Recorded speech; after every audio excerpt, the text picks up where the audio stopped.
ಅಬ್ಬಬ್ಬಬ್ಬಾ, ಒಂದು ಸೀರೆಗಿಂತ ಇನ್ನೊಂದು ಸೀರೆ ಎಷ್ಟು ಚೆನ್ನಾಗಿದೆ ಅಂದ್ರೆ ಅಷ್ಟು ಚೆನ್ನಾಗಿದೆ ರುಕ್ಮಿಣಿ ಅಮ್ಮ.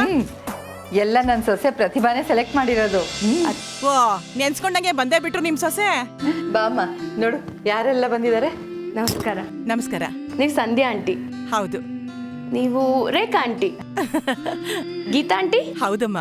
ನಾನ್ ಯಾರು ಹೇಳು ನೋಡೋಣ. ನೀವು ಶರ್ಮಿಲಾ ಅವ್ರ ಅಮ್ಮ ಅಂತ ಗೊತ್ತು. ಶಾಂತ ಆಂಟಿ? ಎಲ್ಲಾರು ತುಂಬಾ ಚೆನ್ನಾಗಿ ಜ್ಞಾಪಕ ಇಟ್ಕೊಂಡಿದ್ಯಾ. ಅವಳು ಎಲ್ಲಾನು ಚೆನ್ನಾಗಿ ಜ್ಞಾಪಕ ಇಟ್ಕೊಂಡಿರ್ತಾಳೆ. ನನ್ನ ಮಗ ಅವಳನ್ನ ಹಾಟ್ ಡಿಸ್ಕ್ ಅಂತ ರೇಗಿಸ್ತಾ ಇರ್ತಾನೆ. ಮತ್ತೆ ಟ್ಯಾಬ್ಲೆಟ್ ತಗೊಳ್ಳಿ. ಅಯ್ಯೋ, ಈಗ ಯಾಕಮ್ಮ ಇದು? ಮದುವೆ ಮನೇಲಿ ಎಲ್ಲ ಸರಿಯಾಗಿ ನಡೀತಿದ್ಯೋ ಇಲ್ಲೋ ಅಂತ ಟೆನ್ಷನ್ ಮಾಡ್ಕೊಂಡಿರ್ತೀರಾ. ಅದಕ್ಕೆ ಪ್ರಶಾಂತ್ ಅವ್ರಿಗೆ ಹಾಸ್ಪಿಟ್ಲ್ಗೆ ಹೋಗೋಕ್ಕೆ ಮುಂಚೆ BP ಚೆಕ್ ಮಾಡಕ್ಕೆ ಹೇಳಿದ್ದೆ. ಸ್ವಲ್ಪ ಜಾಸ್ತಿನೇ ಇದೆ, ಮಾತ್ರೆ ಹಾಕ್ಕೊಳಕ್ಕೆ ಹೇಳಿದ್ರಂತೆ. ನನಗೆ ಗೊತ್ತು ನೀವು 100% ಟ್ಯಾಬ್ಲೆಟ್ ಹಾಕ್ಕೊಂಡಿರಲ್ಲ ಅಂತ, ಅದಕ್ಕೆ ನಾನೇ ಬಂದೆ. ಅಯ್ಯೋ, ನೀನು ಇರುವಾಗ ನನಗೇನಮ್ಮ ಟೆನ್ಷನ್ನು. ನೀನು ಸಮಾಧಾನಕ್ಕೆ ಹಾಕೋಬೇಕಷ್ಟೇ ನಾನು. ಪ್ರತಿಭಾ, ಪ್ರತಿಭಾ, ಅಜ್ಜಿ ಕರಿತಿದ್ದಾರೆ, ನಾನು ಬರ್ತೀನತ್ತೆ. ಅಯ್ಯೋ, ಮೊದಲು ಹೋಗಿ ಕೇಳಮ್ಮ. ಆ ಅತ್ತೆ ಕೋಪ ಬಂದರೆ ಈ ಅತ್ತೆನೇ ಅಲ್ಲ, ಇನ್ನು ಯಾವ ಅತ್ತೆನೂ ಇರಲ್ಲ. ಹೋಗ್ಬೇಕ. ನೀವು ಮಾತಾಡ್ತೀರಿ, ನಾನು ಬರ್ತೀನಿ. ಇಂಥ ಸೊಸೆನ್ ಪಡೆಯೋದಕ್ಕೆ ಪುಣ್ಯ ಮಾಡಿದ್ದೀರಾ.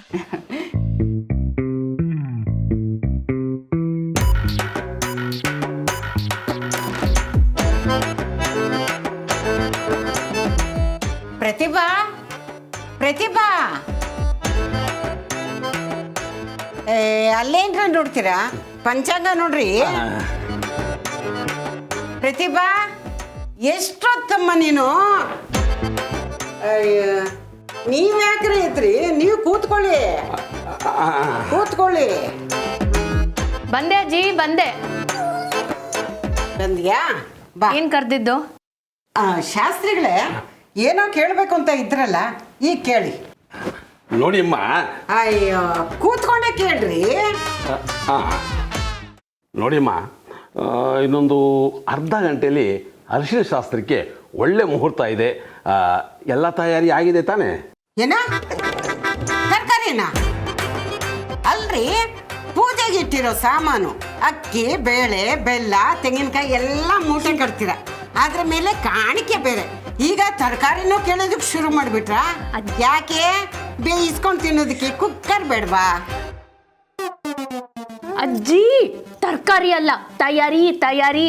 ದಿಶಾ ಅರ್ಶನ ಶಾಸ್ತ್ರಕ್ಕೆ ಎಲ್ಲ ತಯಾರಿ ಆಗಿದ್ಯಾ ಅಂತ ಕೇಳ್ತಿದ್ದಾರೆ. ಆಗೋ, ಅದಕ್ಕೆ ಯಾಕೆ ಕಿರ್ಚ್ಕೊಳ್ತೀಯಾ? ನನಗೇನು ಕಿವಿ ಕಿವಿಡ? ಮೆಲ್ಲಗೆ ಹೇಳು. ನೋಡಿದ್ರ ಶಾಸ್ತ್ರಿಗಳೇ, ಇವಳು ನನ್ನ ಮೊಮ್ಮಗಳು, ನನ್ನ ಮೊಮ್ಮಗನ ಹೆಂಡತಿ, ಈ ಮನೆ ಮಹಾಲಕ್ಷ್ಮಿ.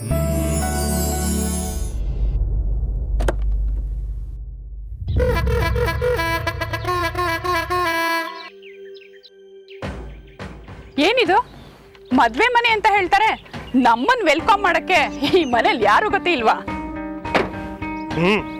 ಮಹಾರಾಣಿ ಬರ್ತಾಳೆ ಅಂತ ಚಪ್ರದ ಮುಂದೆನೆ ಆರ್ತಿ ತಟ್ಟೆ ಹಿಡ್ಕೊಂಡು ಕಾಯ್ತಾ ಇರ್ತಾರೆ. ಸಾಕ್, ಸುಮ್ನೆ ಇರ್ರಿ.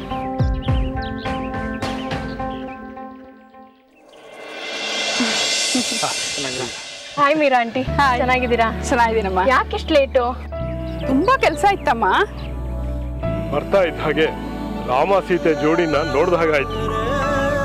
ನಮ್ಮ ಮಗಳು ಅಳಿಯನ್ ಜೋಡಿನೂ ಹಾಗೆ ಇದೆ. ಪ್ರತಿಭಾ, ಅದಿತಿಯಲ್ಲಿ ಒಳಗಡೆ ಇದ್ದಾಳೆ. ಹೌದಾ? Hi Meera aunty. ಹಾಯ್, ನಮಸ್ತೆ. ಸುಮಂತ್ ಲಗೇಜ್. ಅಮ್ಮು, ಅದಿತಿ ಆಂಟಿಗೆ ಹೇಳು ಮೀರಾ ಆಂಟಿ ಬಂದಿದ್ದಾರಂತ. ಬನ್ನಿ ಅಂಕಲ್, ಬನ್ನಿ. ಸರಿಯಪ್ಪ. ಅತ್ಗೆ. ಹಾ ಆಂಟಿ, ನೀವು ಹೋಗಿರಿ. ಆಯ್ತಮ್ಮ. ಏನಾಯ್ತು? ಯಾಕೆ ಹಾಕೊಂಡೆ? ಲಗೇಜ್ ತಗೊಳಕ್ ಹೇಳ್ದೆ ತಾನೆ? ಅದೇ ಎಷ್ಟಿದೆ ನೋಡಿ. ಇವರು ಮದ್ವೆಗೆ ಬಂದಂಗಿಲ್ಲ, ಇಲ್ಲೇ ಜಾಂಡ ಹೂಡ ಆಗಿದೆ. ಅಲ್ಲೇ ಫಸ್ಟ್ ತಗೋ, ಹೋಗಿ ಗೆಸ್ಟ್ ರೂಮ್ ಅರೇಂಜ್ ಮಾಡು.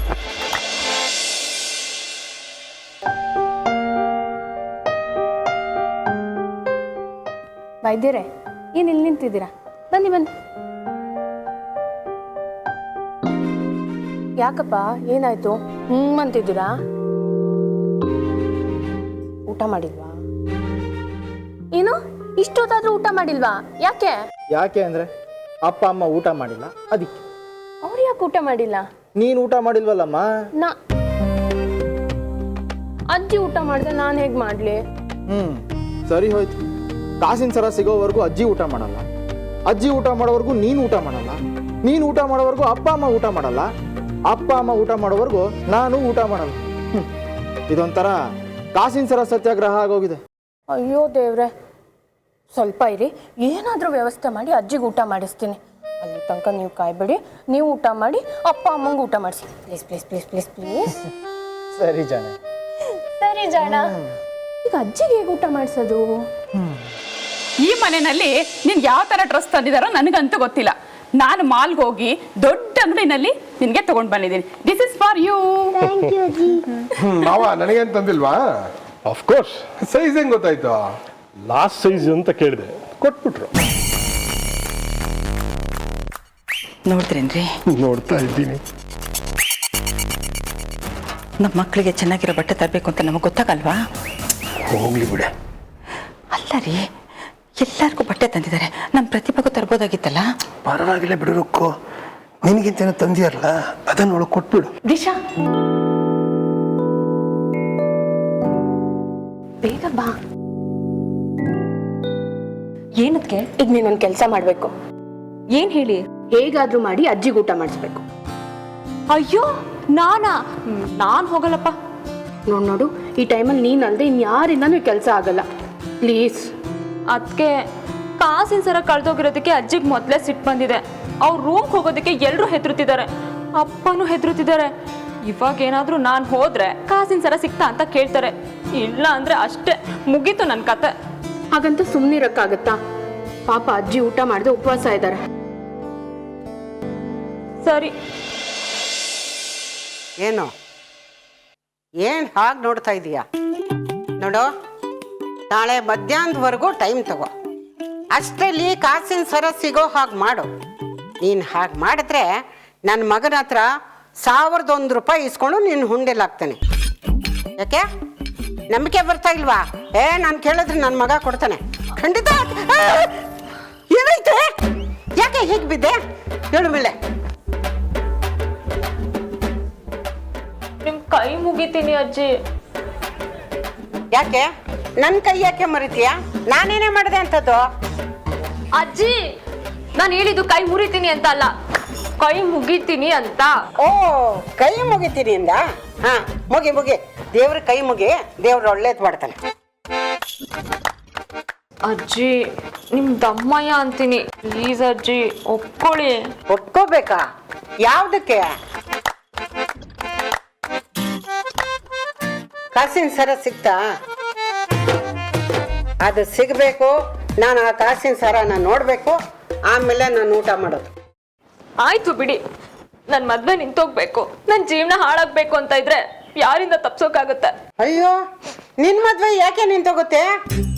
ಮತ್ ಇನ್ನೇನು, ನೀನು ಉಪವಾಸ ಮಾಡಿದ್ರೆ ಎಲ್ರಿಗೂ ದುಃಖ ಆಗುತ್ತೆ, ಮದ್ವೆ ಮುಂದೆ ಹೋಗುತ್ತೆ. ನಾನ್ ಮದ್ವೆ ಮಾಡ್ಕೋಬೇಕಾಗಿರೋ ಸುನಿಲ್ ಫಾರಿನ್ಗೆ ಹೋಗ್ತಾನೆ. ಇನ್ನೊಂದು ವರ್ಷ ಬಿಟ್ಟು ಬರೋವಾಗ ಬೇರೆ ಯಾರೋ ಹುಡುಗಿನ ಮದ್ವೆ ಮಾಡ್ಕೊಂಡು ಕರ್ಕೊಂಡು ಬರ್ತಾನೆ. ಆ ವಿಷಯ ಗೊತ್ತಾದ್ಮೇಲೆ ನಾನು ವಿಷಯ ಕೊಟ್ಟು ಸಾಯ್ತೀನಿ. ಆಗ್ಬೋದಾ? ನಾನು ಸತ್ರೆ ನಿಮಗ್ ಸಂತೋಷನಾ? ಅಯ್ಯೋ, ಹಾಗಾಗೋದು ಬೇಡ. ನೀನು ಸುನೀಲು ಈಗ ಗೊತ್ತಾಗಿರೋ ಮುಹೂರ್ತದಲ್ಲೇ ಮದುವೆ ಆಗಿ 100 ವರ್ಷ ಸುಖವಾಗಿ ಬಾಳಿ ಬದುಕಬೇಕು. ಹಾಗಾಗ್ಬೇಕು ಅಂದ್ರೆ ಕಾಸಿನ ಸರ ಸಿಗ್ಬೇಕು. ಆಯ್ತು ಬಿಡಿ, ನೀವು ಊಟ ಮಾಡಲ್ಲ, ನನ್ನ ಮದ್ವೆ ನಡೆಯಲ್ಲ. ಅಕ್ಕ, ನೀವು ನನಗೆ ಕೆಲಸ ಮಾಡೋದಕ್ಕೆ ಬಿಡ್ತಾ ಇಲ್ಲ. ನಾನು ದಿವ್ಯನ್ಗೆ ಏನು ಕೇಳಲ್ಲ, ಆದರೆ ಮನೆಯವ್ರನ್ನೆಲ್ಲ ಎನ್ಕ್ವೈರಿ ಮಾಡ್ತೀನಿ, ಎಲ್ಲ ಲಗೇಜು ಚೆಕ್ ಮಾಡ್ತೀನಿ. ಆಗ್ಬೋದಾ? ಪ್ಲೀಸ್ ಅಜಯ್, ಹಾಗೆಲ್ಲ ಮಾಡಬೇಡ. ಹಾಗಾದರೆ ಕಾಸಿನ ಸರ ಯಾರು ಕದ್ದಿದ್ದಾರೆ ಅಂತ ನಿಮ್ಗೆ ಗೊತ್ತಿದೆ.